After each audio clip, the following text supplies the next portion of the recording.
Vous écoutez Femmes Heureuses, le podcast pour les femmes qui veulent transformer leur vie. Développement personnel, amour, argent, éducation, etc. Tout ce qui touche la vie d'une femme et qui aspire à s'améliorer, se développer, grandir pour atteindre une meilleure version de soi. Je suis Coralie du blog femmesheureuses.com et je suis ravie de vous accueillir. Coucou mes femmes heureuses, j'espère que vous allez toutes bien. Je suis ravie de vous retrouver pour un nouvel épisode du podcast. Mais tout d'abord, je tenais à vous remercier d'être de plus en plus nombreuses à nous suivre sur les podcasts, mais aussi sur le blog femmesheureuses.com et notamment sur Instagram où nous avons dépassé la barre des 100 000 abonnés. Donc vraiment, je tenais à vous remercier. Alors, le podcast du jour sera comment surmonter la trahison. Je crois vraiment qu'on a toutes eu ce cas, ça nous est arrivé à toutes d'être trahies. Donc d'abord, petite définition. Le mot trahison est un manquement à la parole donnée, aux engagements, une atteinte à la confiance d'une personne. Donc la trahison peut être de toutes sortes, amoureuse, amicale, professionnelle et familiale. Lorsqu'on l'apprend, en général, on est dévasté, assommé, on souffre, on a mal, nos tripes se tordent. En fait, on cherche à comprendre pourquoi cette personne qu'on aimait tant nous a fait si mal. A-t-elle été vraiment sincère une seule fois ?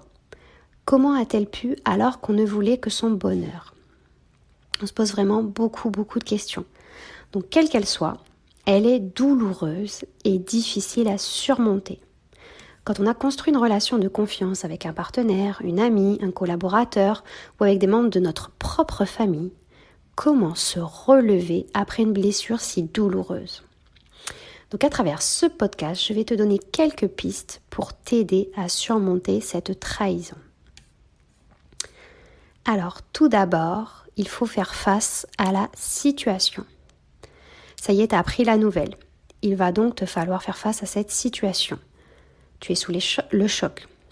Oui, c'est un choc réel que d'apprendre une trahison.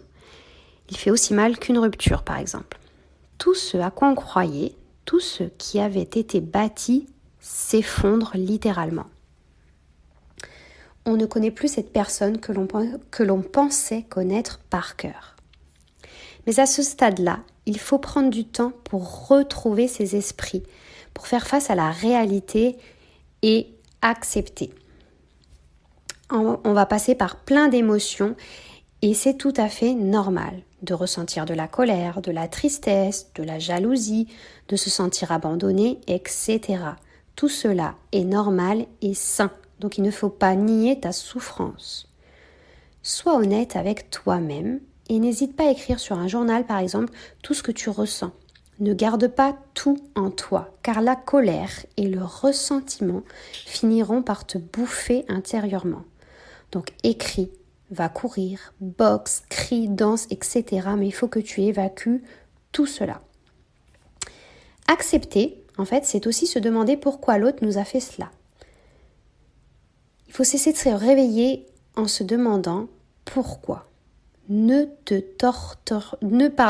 torture plus l'esprit en te disant si les choses s'étaient passées comme ceci ou comme cela, tout aurait été différent. En fait, accepter, c'est se dire qu'on ne peut plus changer le passé. Il ne sert à rien de lutter, on ne peut pas tout contrôler. Accepter, c'est faire le deuil de cette relation qu'on croyait privilégiée et se dire que ce ne sera plus comme avant. Il faut accepter que les choses ont changé. Il faut accepter que les choses changent et évoluent.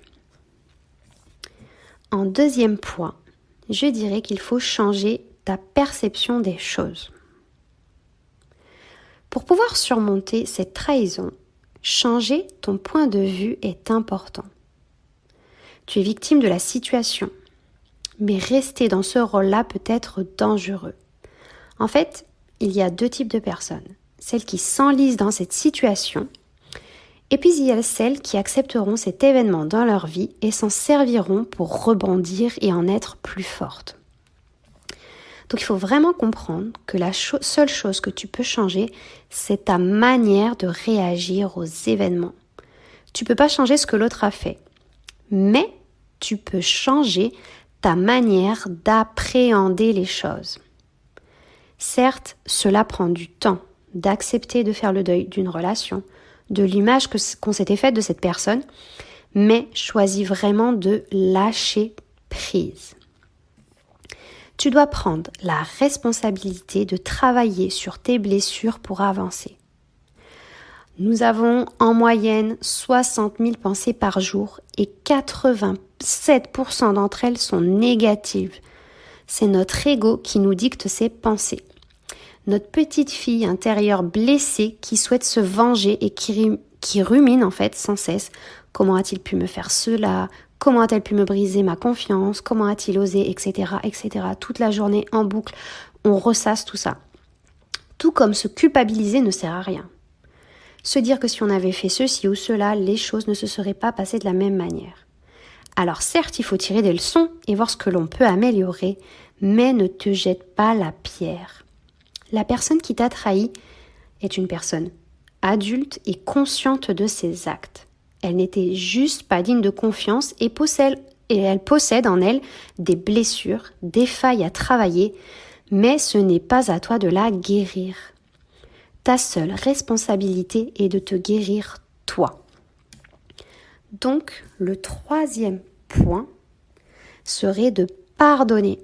Alors, certaines vont peut-être avoir du mal en entendant ce mot « pardonner ». Mais en fait, pour certaines, pardonner est synonyme de laisser l'autre gagner. Mais c'est pas ça. Elles veulent faire payer à tout prix la personne qui lui a fait du mal. Or, quand on désire se venger, c'est un signe que l'on n'a pas guéri et que l'on a encore de la colère. Donc il faut aller faire ce travail d'acceptation, d'évacuation de la colère, de changement de pensée et de deuil. Tout comme il est illusoire de vouloir à tout prix que l'autre se rachète, s'excuse et vous demande pardon. Déjà parce que parfois on n'a jamais le pardon qu'on espère tellement et qu'il est lui aussi le signe d'une non-acceptation. N'attends rien de l'autre. Rappelle-toi, tu es l'unique responsable de tes émotions, de ta guérison et de ton bien-être. Alors, lorsque je dis pardonner, je ne dis pas qu'il faille oublier, mais se libérer de cette douleur, ne plus s'agripper à sa colère, ne plus laisser cette personne avoir de l'emprise sur vous et vos pensées, mais se libérer.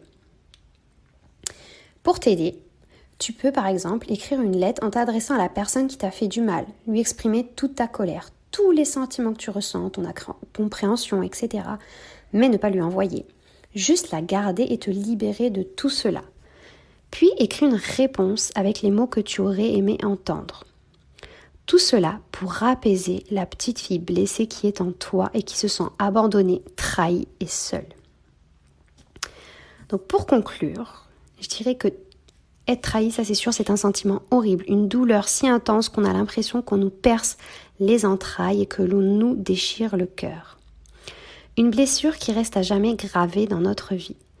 Mais en plus de remettre en question les bases, le pacte entre guillemets qui est naturellement inscrit dans une relation, on découvre une personne qu'on ne connaissait pas sous ce jour.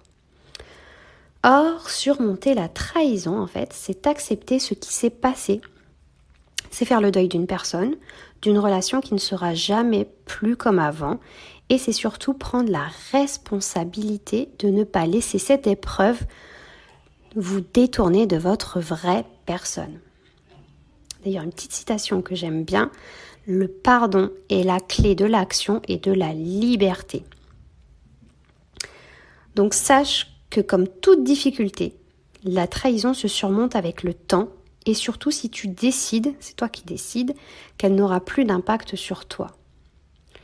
Surtout, si tu vois que tu n'arrives pas à faire face et que tu sombres dans la dépression, n'hésite surtout pas à aller voir quelqu'un qui pourra t'aider.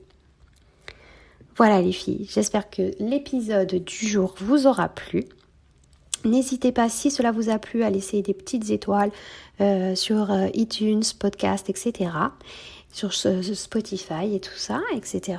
Et je vous dis à très bientôt pour un nouvel épisode. En attendant, vous pouvez nous retrouver sur le blog et tous les articles sur femmesheureuses.com. Et si vous voulez des petites doses quotidiennes de motivation chaque jour, n'hésitez pas à nous retrouver sur Instagram, femme au pluriel tiré-du-bas, heureuse au pluriel, pour avoir vos petites doses de citations chaque jour sur Instagram. Voilà, je vous embrasse bien fort et je vous dis à très bientôt.